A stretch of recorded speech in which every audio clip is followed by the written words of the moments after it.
स्वागत है आपका। नरेंद्र मोदी की इस दूसरी सरकार का आखिरी और अंतरिम बजट पेश हो चुका है। आज तीन बड़ी अहम खबरों का दिन है। एक खबर की चर्चा हम कर चुके, दो बाकी हैं। पहली बड़ी खबर, मौजूदा मोदी सरकार का अंतिम बजट आज पेश हुआ। दूसरी अहम खबर है, थोड़ी देर में बजट पर प्रधानमंत्री नरेंद्र मोदी का संदेश आने वाला है। तीसरी बड़ी खबर है, अयोध्या की तरह काशी में भी ताला खुल गया है। ज्ञानवापी के तहखाने में अदालत के आदेश के बाद आधी रात को मूर्तियां रखी गई और पूजा पाठ वहां पर शुरू कर दिया गया है। तो ये तीन अहम खबरें हैं और तीनों खबरों पर हम लोग अब चर्चा करेंगे। ये वक्त कहानी कुर्सी का होता है और हमारे मेहमान बने हुए हमारे साथ। आज हम लोग चर्चा करेंगे विस्तार से देश का ये जो बजट आज सामने रखा मोदी सरकार ने, ये बजट क्या कहता है, इसका चुनावी संदेश क्या है, इसका राजनीतिक मैसेज क्या है, इसको डिकोड करने की हम लोग कोशिश करेंगे। इसके अलावा प्रधानमंत्री नरेंद्र मोदी थोड़ी देर में इस बजट पर अपना संबोधन जो है वो शुरू करने वाले हैं, वो आप लाइव देखेंगे इंडिया टीवी पर। और तीसरा जो खबर खासतौर पर ज्ञानवापी से आई है, काशी से आई है, ज्ञानवापी मस्जिद परिसर के अंदर जो व्यास जी का तहखाना है, वहां पर पूजा को कल अदालत की अनुमति के बाद, मूर्ति रखने के बाद वहां पर पूजा शुरू भी हो चुकी है। जो राजनीतिक खबर एक बड़ी है वो झारखंड से आ रही है। खबरें हैं कि झारखंड में विधायकों को अब हैदराबाद शिफ्ट करने की तैयारी की जा रही है।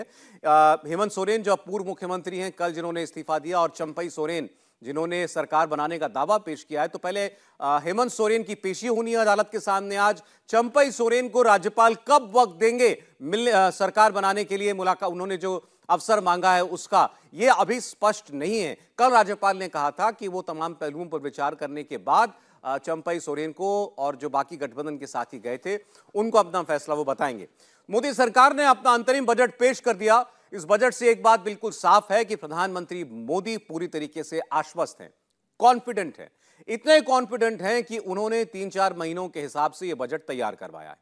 ना कोई रेवड़ी, ना कोई ऐसा बड़ा बदलाव, ना कोई बड़ा ऐलान, ना कोई चुनावी बजट वाली घोषणाएं। पूरा फोकस जो इस सरकार का है वो निरंतरता पर है, कॉन्टिन्यूटी के ऊपर है, और ऐसा लग रहा है कि चुनाव पर भी है। मतलब अभी सिर्फ छोटा बजट पेश किया गया है। अंतरिम बजट की रूपरेखा ऐसी है जैसे चुनाव जीतकर तीसरी बार लौटने के बाद ही ये सरकार अपना मुख्य बजट जो है वो जनता के सामने रखेगी। मेहमान हमारे साथ स्टूडियो में मौजूद हैं। राहुल महाजन जी, स्वागत है राहुल जी आपका। समीर चौगांवकर साहब, समीर जी स्वागत है आपका भी। हर्षवर्धन त्रिपाठी जी हमारे स्टूडियोज में मौजूद हैं और साथ में नरेश कौशिक जी भी बने हुए हैं लगातार। 3-4 बड़ी खबरों की हम लोग को चर्चा कर रही है, तो आपसे शुरुआत पहले बजट पर आपकी राय। मेहमान अभी ज्यादातर ये कह रहे थे, दिखाता है सरकार बहुत आश्वस्त है, खासकर चुनाव में जाते हुए। आश्वस्त भी है, और दूसरा मैं नहीं ये मानता हूं, जैसे बहुत सारे लोग कह रहे हैं कुछ नहीं दिया गया, मैं ऐसा नहीं मानता हूं कि कुछ नहीं दिया गया। सिर्फ बजट में सॉप्स दे देना काफ़ी नहीं होता है। अगर कंड्यूसिव एनवायरनमेंट भी बनाया जाए इकोनॉमी के लिए तो भी बड़ी बात है। अगर आप 2 करोड़ घर बनाने जा रहे हैं तो उससे जो है इंडस्ट्री को फ़ायदा होगा, जो घर बनाने की मतलब जो इंफ्रास्ट्रक्चर में कंपनियाँ हैं वो जो है उनको फ़ायदा होगा। अगर आप ये कहते हैं कि हम 1 लाख जो करोड़ है उसका एक प्रावधान कर रहे हैं लॉन्ग टर्म लोन्स के लिए, ऐसी इंडस्ट्रीज़ के लिए जो इलेक्ट्रॉनिक्स में और ख़ासतौर से डिफेंस इलेक्ट्रॉनिक्स में है, तो उसका भी जो असर आएगा, उसका भी फ़ायदा जो है उन कंपनियों को होगा। जब आप ये कहते हैं कि 1 करोड़ घर जो हैं उनको 300 यूनिट जो है सोलर जो पैनल्स रूफटॉप लगेंगे, उसके ज़रिए 300 यूनिट मुफ्त बिजली मिलेगी, तो भी जो है ये सारी चीज़ें जो है वो एक तो जो हम सोलर एनर्जी के सेक्टर को बढ़ाने की कोशिश कर रहे हैं उसकी तरफ भी है और दूसरे लोगों के फायदे के लिए भी है। तो ऐसा कहना बड़ा मुश्किल है कि ठीक है बजट जो है इसके अंदर कुछ नहीं। जो बात प्रधानमंत्री ने कल कही थी कि ये बजट जो है पूर्ण बजट नहीं है, लेकिन पूरा बजट भी हम ही आकर के रखेंगे चुनाव के बाद, तो वो कॉन्फिडेंस आपको दिखाई दे रहा है इस बजट में? बिल्कुल दिखाई दे रहा है, वरना बहुत सारा ऐसी कोशिशें होती हैं। जैसे अगर कोई और सरकार, मेरे को लगता है किसी और पार्टी की सरकार अगर चुनावों से पहले बजट पेश कर रही होती तो उसमें बहुत लोक लुभावनी चीज़ें आती, जो लोगों को लुभाए, उनको फ़ायदा पहुंचाए, ताकि लोग जो है सरकार की तरफ पॉजिटिव हो जाएं, उस तरह से वोट करें, तो उस तरह की चीज़ें होती हैं। लेकिन बीजेपी पहले से ही इतना कुछ कर चुकी है, बीजेपी सरकार, कि उसे लगता है कि वो जिस तरह की स्कीम्स लोगों की भलाई के लिए लेके आई है, जिस तरह से उन्होंने इकोनॉमी को अच्छा किया है, जिस तरह से वो वेरियस सेक्टर्स जो हैं उनको फ़ायदा पहुंचाकर देश की इकोनॉमी को बढ़ा रही है, तो मुझे लगता है कि काफ़ी ज़्यादा इससे फ़ायदा होगा। देखिए, अगर हम ये कॉन्फिडेंस नहीं होता तो अगर हम पिछला दिसंबर का महीना देखें तो हमारे जो 6 कोर सेक्टर्स हैं जो मैन्युफैक्चरिंग सेक्टर है उसकी ग्रोथ सबसे कम थी पिछले 14 महीनों में। अगर सिर्फ उसी को देख के कर रहे होते तो बजट में बहुत कुछ दिया गया होता उन सेक्टर्स को बढ़ावा करने के लिए। तो मुझे लगता है कि कॉन्फिडेंस भी है और अपने काम के प्रति जो कॉन्फिडेंस है वो दिखाई देता है। समीर जी, निश्चित रूप से मुझे लगता है कि इस बजट जो अंतरिम बजट आया था, मुझे लगता है इसके अंदर जो ज्ञान की प्रधानमंत्री मोदी ने बात की थी कि जिसमें गरीब के लिए, युवाओं के लिए, अन्नदाता के लिए और नारी शक्ति के लिए, तो मुझे लगता है इन चारों के लिए प्रधानमंत्री ने कुछ कुछ दिया। और सबसे बड़ी बात मुझे ऐसे लग रही है कि जो 1 करोड़ घरों पर उन्होंने जो 300 यूनिट सोलर बिजली फ्री देने की घोषणा की है, ये बड़ी घोषणा है। इनकम टैक्स का स्लैब में 7 लाख रुपए तक का इनकम टैक्स से मुक्त कर दिया गया, ये एक बड़ी है। और एक दूसरी बड़ी घोषणा मुझे लगता है ये भी है कि जो 10 साल पुराने 10,000 रुपए तक के जो पेंडिंग इनकम टैक्स के मामले थे उसे माफ करेगी सरकार, ये भी एक बड़ा है। 55 लाख मछुआरों को नई नौकरी देगी सरकार, ये मुझे लगता है एक बड़ी घोषणा निर्मला सीतारमण ने इस बजट के अंदर की है। और सर्वाइकल कैंसर के लिए जिस तरीके से प्रधानमंत्री मोदी ने घोषणा की है इसके अंदर की फ्री डोज लगाए जाएंगे, टीका लगाया जाएगा और लड़कियों के लिए फ्री में टीका की व्यवस्था की जाएगी, ये कुछ ऐसी घोषणा मुझे लगता है कि जो बहुत महत्वपूर्ण घोषणा इसके अंदर। चुनाव वाला बजट लगा आपको? चुनाव के रूप में तो बजट नहीं कह सकता, लेकिन ये निश्चित रूप से मुझे लगता है कि इस बजट के द्वारा सरकार ने बता दिया है कि सरकार ये मानकर चल रही है और सरकार को पूरा भरोसा है कि इस अंतरिम बजट के बाद जो पूर्णकालीन बजट सरकार नई सरकार लेके आएगी वही सरकार लेके आने वाली है। और निरंतरता इस बजट में जो दिख रही है ये बताता है कि ये सरकार ये मानकर चल रही है कि अगला बजट भी उन्हें ही पेश करना है और उसके हिसाब से यह बजट पेश किया गया है। तो मुझे लग रहा है इसे चुनावी बजट कहना ठीक नहीं होगा। हालांकि बजट है तो सरकार को घोषणाएं तो करनी पड़ेंगी, इसके अंदर कोई बहुत बड़ी घोषणाएं नहीं की है, लेकिन मुझे लगता है कि सारे सेक्टर्स को और सारे क्षेत्र के लोगों को सरकार ने समायोजित करने की कोशिश की है और एक अच्छा बजट है। देखिए, हम लोग इसकी काफी चर्चा कर रहे हैं कि भाई क्यों कैसे जी सरकार जो इस बात से बची है। ये एक लालच होता है सरकार के सामने बजट का मौका है तो भाई आप जनता के लिए पिटारा अपना जो तिजोरी है उसको खोल दीजिए।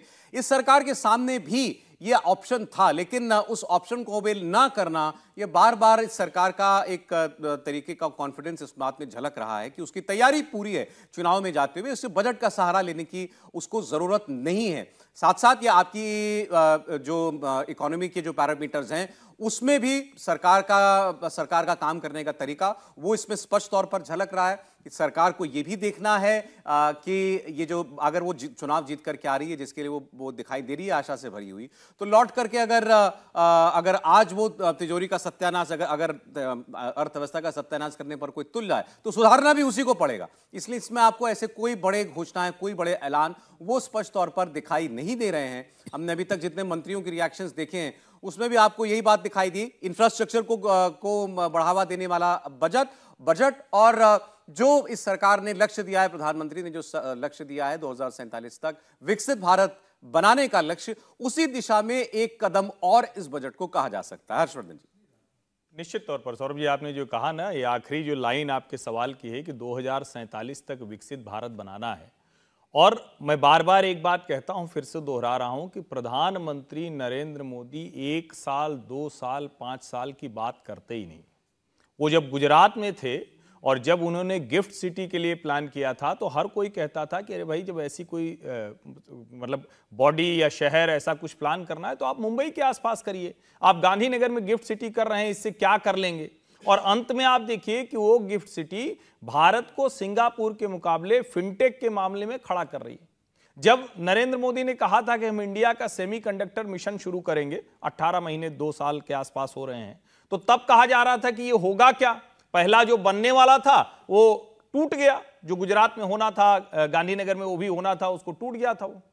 लेकिन अब सोचिए, इंडिया सेमीकंडक्टर मिशन शुरू होने के बाद दुनिया की 4 बड़ी कंपनियां भारत में चिप बनाने के लिए आ रही। इस सरकार ने, जिसको हम फ्यूचर टेक्नोलॉजी कहते हैं, और दूसरा जो मैन्युफैक्चरिंग हब बनना है, अब उसके लिए सबसे जरूरी है कि हमारा जो कैपिटल एक्सपेंडिचर हो, यानी जो हमारे आसपास इंफ्रास्ट्रक्चर हो। जैसे हम विदेश जाते हैं तो सबसे पहले क्या देखते हैं, अरे यार हवाई अड्डा बड़ा शानदार था, जिस गाड़ी से गए, जिस रास्ते से, वो बड़ा शानदार था, रास्ते में वो चीजें थी बड़ी शानदार दिख रही थी। तो अगर किसी के मन में पैसा लगाने का है तो वो ऐसी जगह पर जाना चाहेगा। पहले तो हाल ये होता था कि देश के किसी एक राज्य में जाना है तो हमें सोचना पड़ता था कि किस राज्य के हवाई अड्डे से जाएंगे, या उस राज्य में भी सिर्फ राजधानी के अलावा कोई हवाई अड्डा है क्या। अब किसी भी राज्य में आप जाते हैं तो या तो उसी राज्य में या दूसरे राज्य के 100-200 किलोमीटर की दूरी से आपको कोई एक बढ़िया ट्रांसपोर्टेशन सिस्टम मिलता है। और मैं इस बजट में सबसे महत्वपूर्ण मानता हूं, एक तो जो 11% का कैपिटल एक्सपेंडिचर बढ़ा है 11 लाख करोड़ से ज्यादा, लेकिन सबसे जो महत्वपूर्ण 3 जो रेल कॉरिडोर बनाने की बात की है वो मिनरल एनर्जी सबके लिहाज से बहुत महत्वपूर्ण है। और उन रेल कॉरिडोर के बनने से, जिसको हम कह रहे हैं ना कि विकसित भारत होगा तो कैसा होगा, हम कई बार चाइना से तुलना करते हैं, वहां के वीडियोस आते हैं तो एकदम आह्लादित हो जाते हैं, तो हमें लगता है यार ये कैसे हो गया। तो उनका एक समय था, उन्होंने तय किया, हम आज ये तय कर रहे हैं और 2015 के बजट से ही है। दूसरा, जब हम ये कहते हैं तो ऐसा तो होगा नहीं कि हम बड़ी अच्छी सड़क बना लेंगे, सब बड़ा बढ़िया कर लेंगे, गांव में हमारे लोग उसी तरह से रहेंगे, इसलिए वहां उनको स्ट्रेंथन करना जरूरी। 1 करोड़ से 3 करोड़ यानी लखपति दीदी की जब हम बात करते हैं तो वो इस बजट में आगे बढ़ता हुआ दिखता है।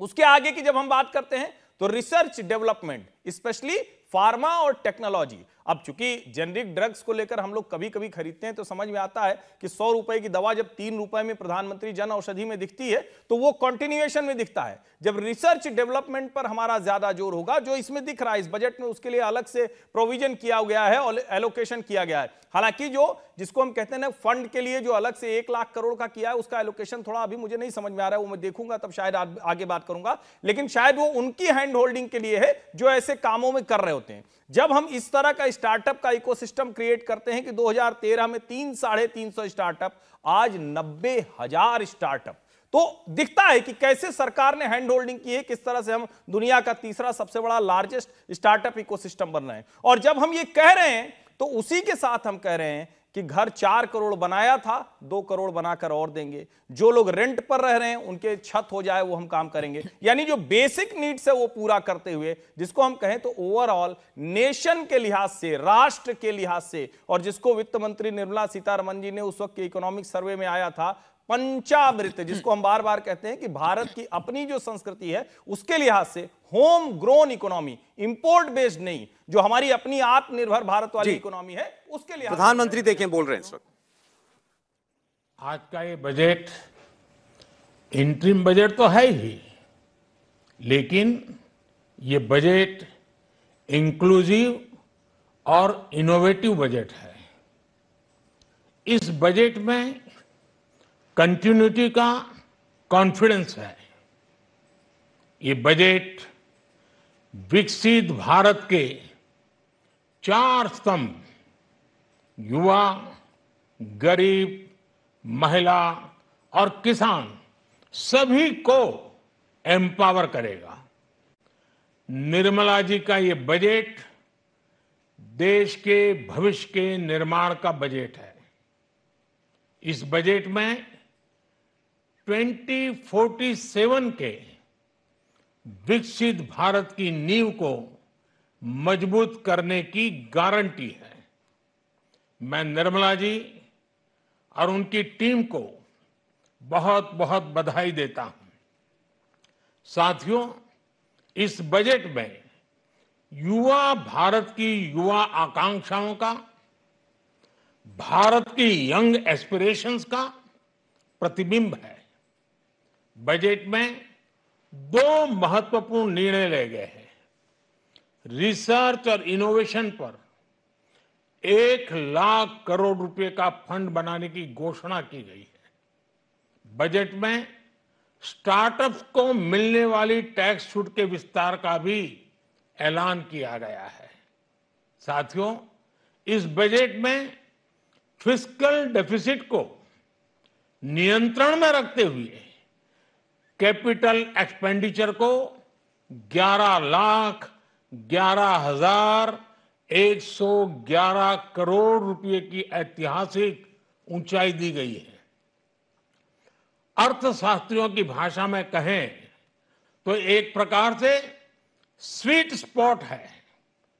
इससे भारत में 21वीं सदी के आधुनिक इंफ्रास्ट्रक्चर के निर्माण के साथ ही युवाओं के लिए अनगिनत रोजगार के नए अवसर तैयार होंगे। बजट में वंदे भारत स्टैंडर्ड की 40,000 आधुनिक बोगियां बनाकर उन्हें सामान्य यात्री ट्रेनों में लगाने का ऐलान किया गया है। इससे देश के अलग अलग रेल रूट पर करोड़ों यात्रियों में आरामदायक यात्रा का अनुभव बढ़ेगा। साथियों, हम एक बड़ा लक्ष्य तय करते हैं, उसे प्राप्त करते हैं और फिर उससे भी बड़ा लक्ष्य अपने लिए तय करते हैं। गरीबों के लिए हमने गांवों और शहरों में 4 करोड़ से अधिक घर बनाए। अब हमने 2 करोड़ और नए घर बनाने का लक्ष्य रखा है। हमने 2 करोड़ महिलाओं को लखपति दीदी बनाने का लक्ष्य रखा था। अब इस लक्ष्य को बढ़ाकर 3 करोड़ लखपति दीदी बनाने का कर दिया गया है।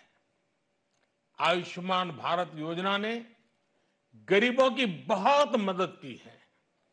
अब आंगनवाड़ी और आशा वर्कर, उन सबको इस योजना का लाभ मिलेगा।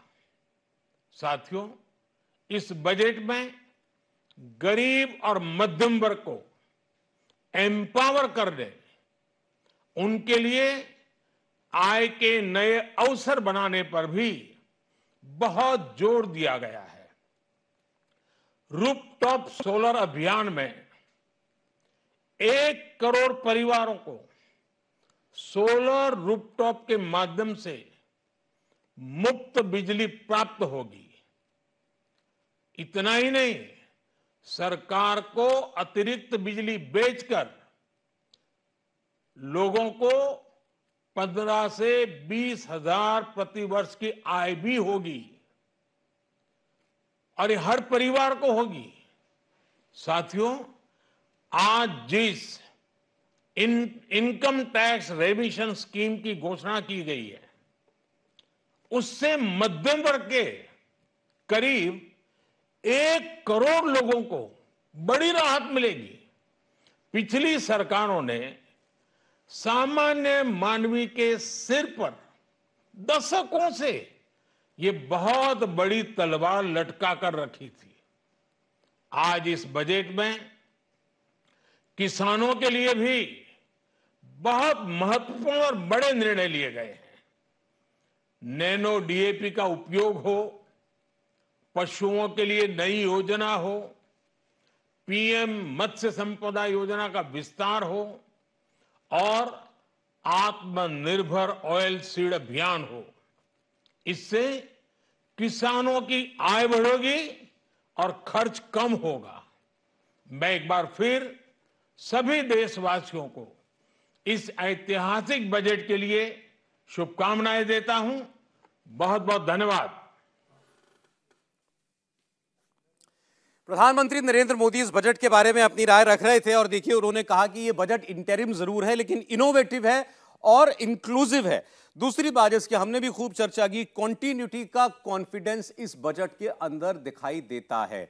निरंतरता का जो आत्मविश्वास होता है वो इस बजट के अंदर दिखाई देता है। लेकिन एक शब्द जिसका उन्होंने इस्तेमाल किया उस पर जरूर हम लोग यहां चर्चा करें। उन्होंने कहा एक स्वीट स्पॉट दिखाई दे रहा है, भारत एक स्वीट स्पॉट पर है, इसमें में है। इस पर जो विरोधी दल हैं वो जरूर अपनी बात कहेंगे, तंज भी कसेंगे। क्या कहेंगे आप इस स्वीट स्पॉट की? देखिए, भारत में बहुत सालों तक जो है जब तक इकोनॉमी जो है उसको खोला नहीं गया था, तब तक जो ग्रोथ रेट था बहुत ही कम रहा है। और पिछले अगर हम कुछ 10-12 साल देख लें तो उसमें ग्रोथ रेट तेजी से बढ़ना शुरू हुआ। और भारत को इस वक्त विश्व में ये माना जाता है कि अगर कोई बहुत ही अच्छी ग्रोइंग इकोनॉमी है तो वो भारत है। ऐसा नहीं कि सिर्फ भारत है, आसपास के बहुत सारे देशों में भी इसका असर दिखाई देता है। लेकिन जिस तरह से हमारे मैन्युफैक्चरिंग बढ़ रही है, जिस तरह से हमारा इंफ्रास्ट्रक्चर बढ़ रहा है और जिस तरह से, देखिए, आप जब भी ग्रो करते हैं तो उसके बहुत सारे पहलू होते हैं। एक तो आप किस तरह से सरकार जो है, क्या वो ग्रोथ ओरिएंटेड है, क्या वो इंडस्ट्री ओरिएंटेड है, उसका एक कारण होता है। साथ में विश्व स्तर पे क्या जो है अनुभव हो रहे हैं दूसरे देशों को, वो भी होता है। अब अगर विश्व को लगता है कि चाइना प्लस पॉलिसी होनी चाहिए, चाइना के अलावा भी कोई जो है मैन्युफैक्चरिंग हब रहना चाहिए और उन्हें अपने जो वो सामान लेते हैं उसके लिए अपनी जो जगहें जिनसे सामान लेते हैं वो उसको डाइवर्सिफाई करना चाहिए, तो उसमें भारत बड़े प्रोमिनेंट तरीके से सामने आता है, क्योंकि यहाँ पर एक तो लेबर की कॉस्ट कम है, यहाँ पर इंडस्ट्री अच्छी है। तो इंडिया की, जैसे बहुत सारे लोग ये कहते हैं कि ये जो अब एरा है ये भारत का एरा है और भारत जो है इसमें बहुत अच्छा करेगा। अगर आप रिपोर्ट्स भी देखें, EY की रिपोर्ट देखें या बाकी चीज़ों की देखें, तो किस तरह से दिखाया गया है कि 2047 तक किस तरह से इकोनॉमी जो है बढ़ेगी, कितनी ज़्यादा बढ़ेगी और पर कैपिटा इनकम 12 लाख तक पहुंच जाएगी। तो इस तरह से जो चीज़ें संकेत सामने आते हैं उसी का संकेत दे रहे हैं। देखिए, अगर हम बहुत सारी बातें इस बजट में जो है, जैसे EV को लेकर है, इलेक्ट्रिक व्हीकल्स को लेकर जिस तरह से पॉलिसी को बताया गया है, तो इलेक्ट्रिक व्हीकल में इलेक्ट्रिक बसेस को लेकर बताया गया है। अब आप इसका सीधा मार्केट से, अगर स्टॉक मार्केट से इसका इन्फ्लुएंस देखें, यहाँ पे ये अनाउंस हुआ कि हम इसका इकोसिस्टम बढ़ाएंगे, वहाँ पे EV स्टॉक्स जो है वो लगातार तेजी से बढ़ गए। तो देखिए, भारत में जो ये बजट है ये एक संकेत देता है कि सरकार किस तरह से आगे जो है, जो इंफ्रास्ट्रक्चर इंडस्ट्री है उसको किस तरह से आगे ले जाने की कोशिश कर रही है। हर्षवर्धन जी, क्या वाकई हम एक स्वीट स्पॉट में हैं? नहीं, निश्चित तौर पर स्वीट स्पॉट पर हैं। इसमें कोई मतलब मुझे नहीं लगता कि अब किसी को कन्फ्यूजन होना चाहिए, और जब हम ये कह रहे हैं तो उसके पीछे वजह है। और एक मैं छोटा सा आपको आंकड़ा देता हूं जिससे समझने में और आसानी होगी। जब हम चीन के साथ तुलना कर रहे होते हैं, और कई बार ये आता है ना कि भाई हम 5% ही एप्पल की मैन्युफैक्चरिंग लाइन ले आ पाए, भारत से 6 गुना बड़ी अर्थव्यवस्था है चाइना। चाइना का 25% कारोबार वो भारत लक्ष्य कर रहा है कि हम वो ले आएंगे। अगर 15 से 20% लेके आ पाया तो हम 2 गुना बड़ी अर्थव्यवस्था हो जाएंगे। आज हम 4 लाख करोड़ के ऊपर हैं जो हमारी जो अर्थव्यवस्था है। अब 7 ट्रिलियन डॉलर इकोनॉमी जब 2030 तक हम बात करते हैं तो कई लोग कहते हैं कि हम अभी 7% हैं, 8% हैं, कोई बताता है कि हम कंपाउंड 15% चाहिए। लेकिन अगर आप इसको सीधे सीधे समझें कि चीन से अगर 15 से 20% मैन्युफैक्चरिंग वो भारत में लाइन आ गई तो हम अपनी अर्थव्यवस्था को डबल कर लेंगे, यानी 8 लाख करोड़ डॉलर की अर्थव्यवस्था हम हो सकते हैं। वो पोटेंशियल है। उसके लिए जो इंफ्रास्ट्रक्चर चाहिए, उसके लिए जो पॉलिसी इंटेंट चाहिए, वो ये सरकार कंटिन्यूटी में दिखा रही है और दुनिया इसको मान रही है।